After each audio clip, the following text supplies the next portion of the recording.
Hello everyone, my name is Jen and welcome to the Book Refuge and welcome to another recommendations video where I try to get through my recommendations and not talk for 30 minutes, but sometimes it doesn't work.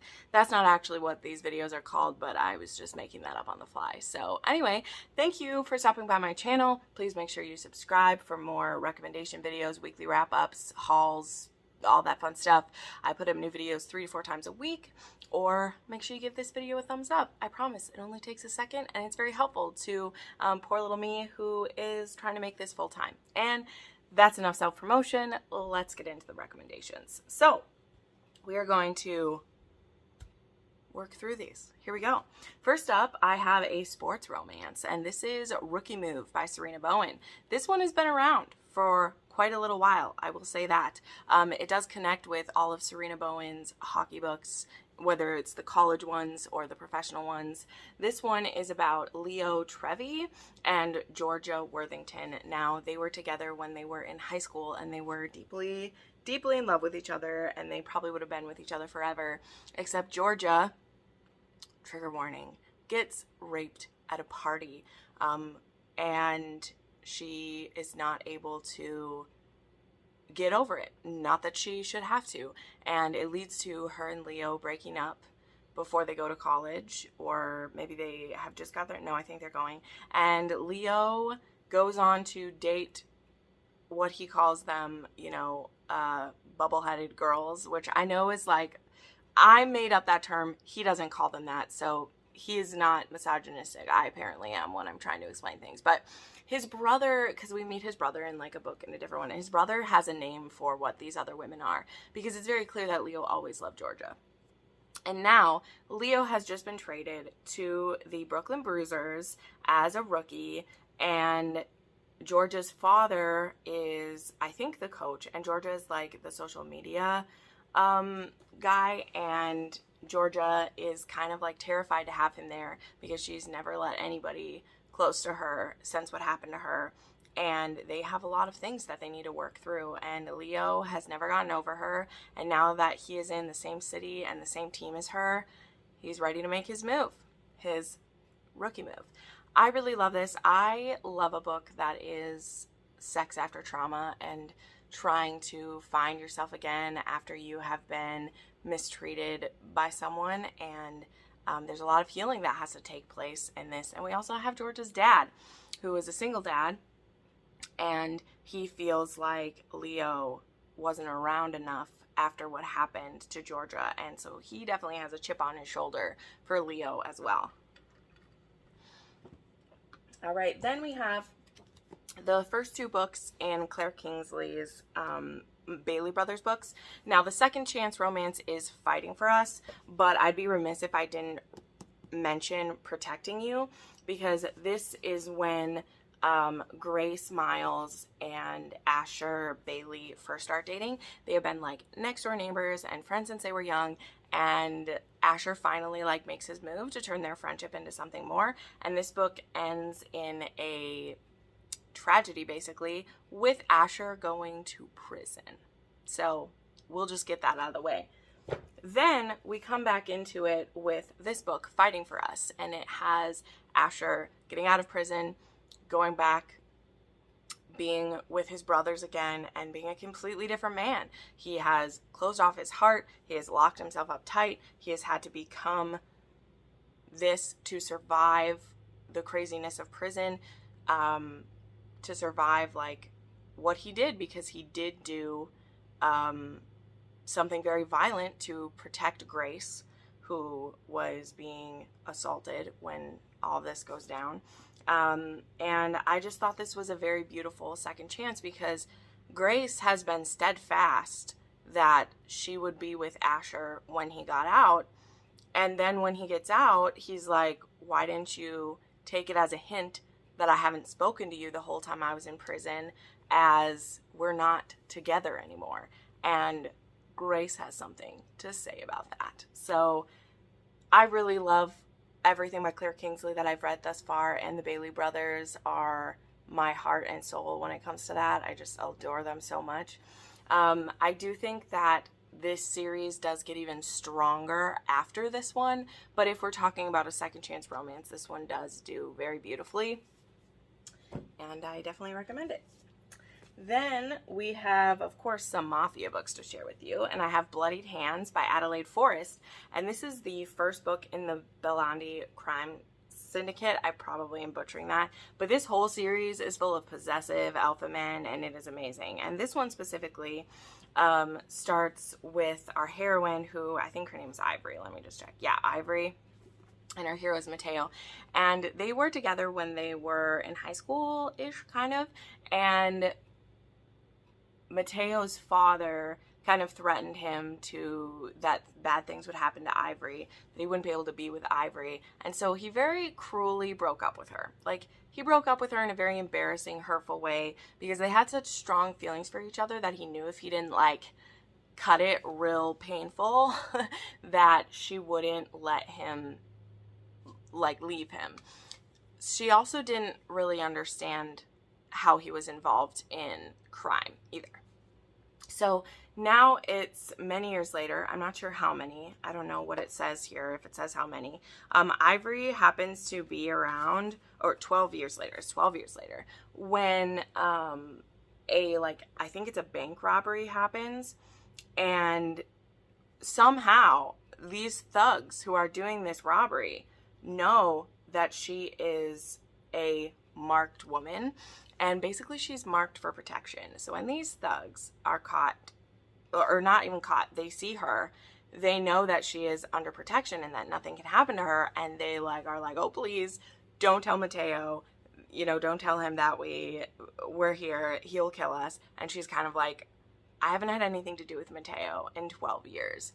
And they're like, we don't know anything, like, we just know that you are untouchable. And so when she goes to see him to find out why the fuck she's under his protection when he broke her heart so cruelly, he realizes that she came back into my life. I've been trying to stay away from her, but now his father's not in charge anymore, and he can have what he wants. This book definitely has some triggers, including almost forced pregnancy, so just know that.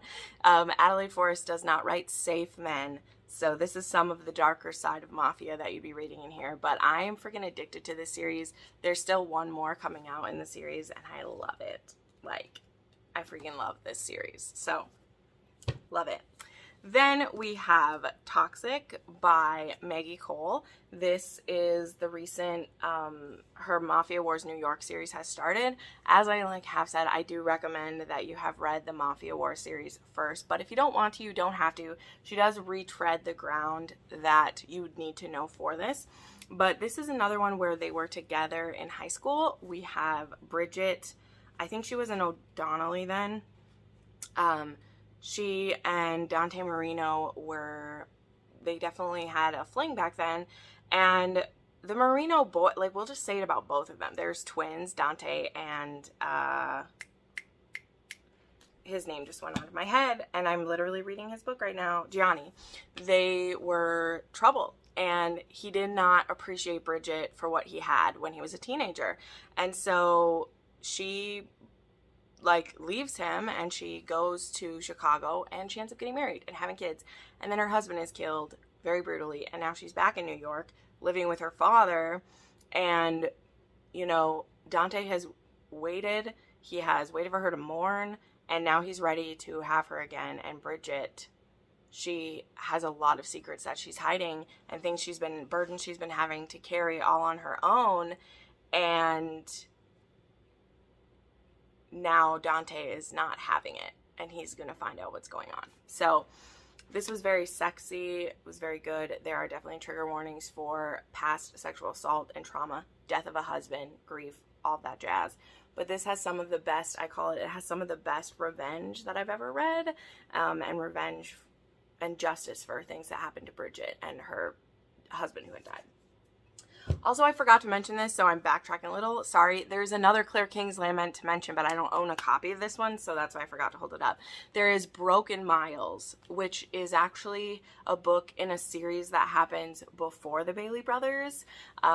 Grace Miles is actually a half-sister to the Miles group, so I'm sorry that I've totally messed up the order of this. But this one is a second chance between a married couple that they have gotten divorced or they're about to get divorced. I think they're like going to get divorced or they have gotten divorced. I can't remember which.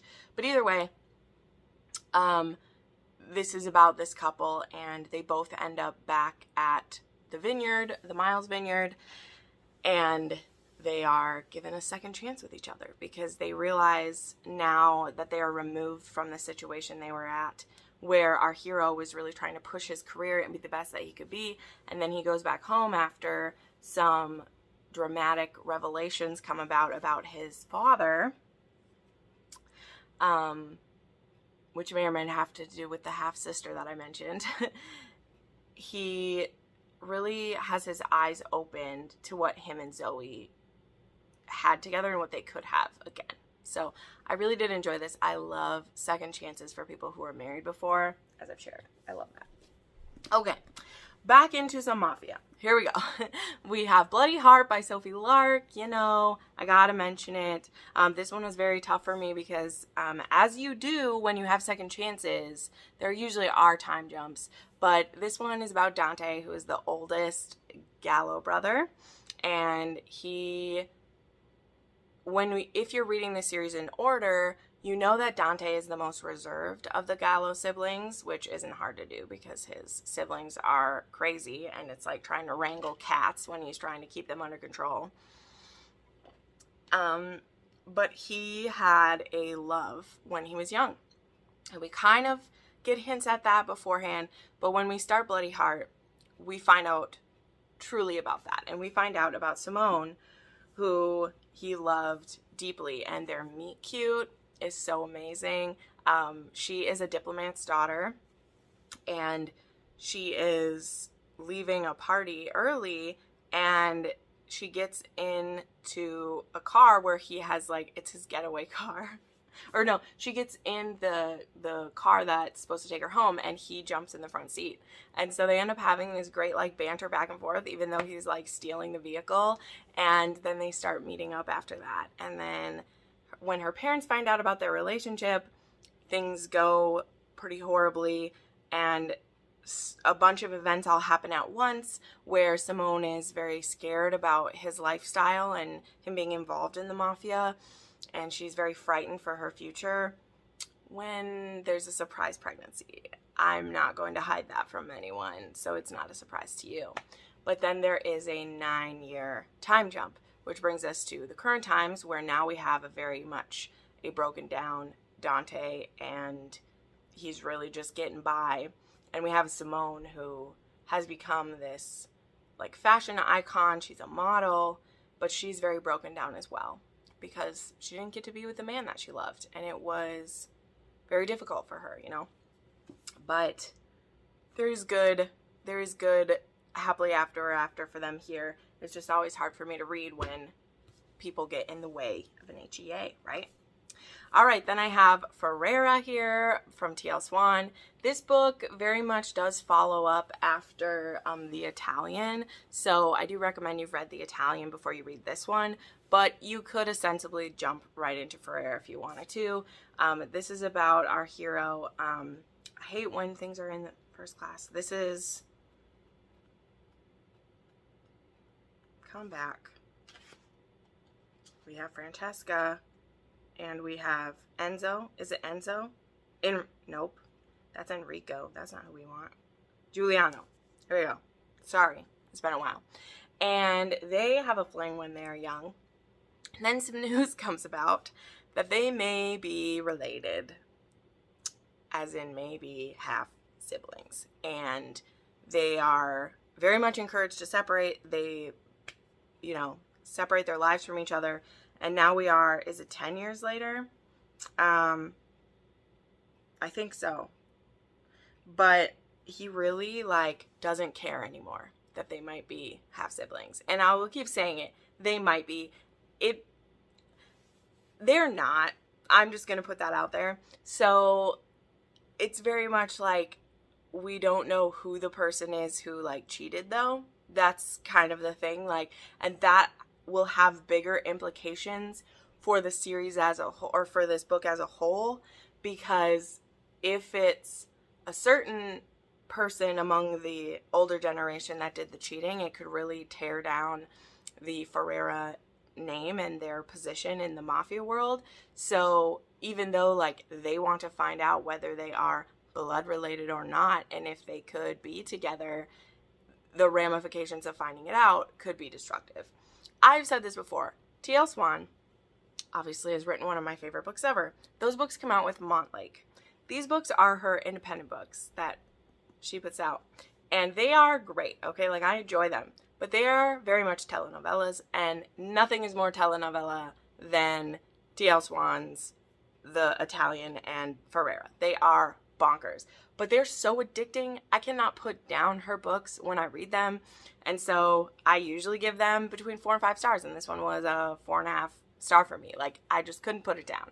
But this technically is a second chance romance. You get to relive their younger years together, or their younger time together when they meet each other, and like she's the daughter of the mafia and very much being, you know, kept hidden and kept safe. And he gets a glimpse of her and he just wants her so much, and so we get to see as he tries to get to know her, and then we see this devastating news that they maybe have siblings and what that just does to their brains and to their lives going forward. It's pretty intense, but I had to recommend it because if you like it wacky like I do, you got to give it a go. Then I have a fanfic to share. I was very excited to put this one in. So I want to recommend Wait and Hope by MustBeWriting. There are actually more books in this like series kind of, but I just really enjoyed this one as a standalone. So Wait and Hope is a second chance romance because Hermione wakes up and she has lost the last 7 years of her life. And in that past years, she actually married Draco and they've been together. And when she wakes up, she still firmly hates Draco because she's remembering back to only like a year or two after the Wizarding War. And so she has lost all of their time together. And she's told by the healers that it'd be very dangerous if she was just given Draco's memories about things, that it could like irrevocably like break her brain or something. And so, and it's so strange to her because all of her friends and family, they really like Draco. So they're like on his side for her remembering him, and she just doesn't understand it because all she can remember is how horrible he was in school and the part that he played in the Wizarding War. And she is encouraged by the doctors to like go back to her home and to try to slowly remember things. And so Draco has to live in the home with this woman he loves who doesn't remember him at all. And it's not a super long one. This one is a little over novella length. I think it's a little over 200 pages, but it was so beautiful. I really loved this. And again, like, I know there's another book in the series that is like the events from Draco's point of view. I'm just not always a huge fan of those. I'd rather either have like both of their POVs involved or whatever, but I really loved this one. So if you're into the fanfic and you like second chance romance, give this one a go. You can of course find it on AO3, where every fanfic that I recommend you can find there. And then the last book I want to recommend for a second chance romance is one of my favorite books that I've read this year, Between Wrath and Mercy by Jess Wisecup. This is just, it's one of my favorite books this year. I can't wait till I get to reread it. I can't wait till the audiobook is available and I get to reread it. Like, I can't wait. So this is about Emmeline Highclere, and she has a daughter who is a teenager, and her daughter gets kidnapped. Her daughter and her husband gets kidnapped. And so she goes to the only person that she knows can help her, and it is her ex something, kind of. They were never officially together. Rainier, who is the prince in this land, and she begs him for help to find her daughter. And she hasn't seen him since they said goodbye to each other most cruelly 16 years ago, when he rejected her. There are a lot of reasons that go into why the rejection happened. They were very overwhelmed young people, and a lot of dramatic things had just happened. And he immediately regretted letting her go, but by then she'd already married someone else and was pregnant, and it was too late for him to get her. But now he's agreed to help her however he can, and they're slowly finding their ways back to each other as they share what really happened from their points of view back then, and is also, because there's no cheating in this book, when we find out that her husband is not so innocent in this kidnapping as he might appear. I'll give you that nugget, because there was no cheating in this book, which therefore means her husband has to be a horrible person. So, there we go. I adore this book so much, and I know it's big and scary, but it's worth it. I promise. I promise it's worth it. So there you go. Those are some second chance romances from me here. And I hope you will give them a chance. Let me know some of your favorites. I have made this video before, so if there's some that I missed, you can check that out as well. And yeah, thanks so much for watching. I'll see you next time. Bye.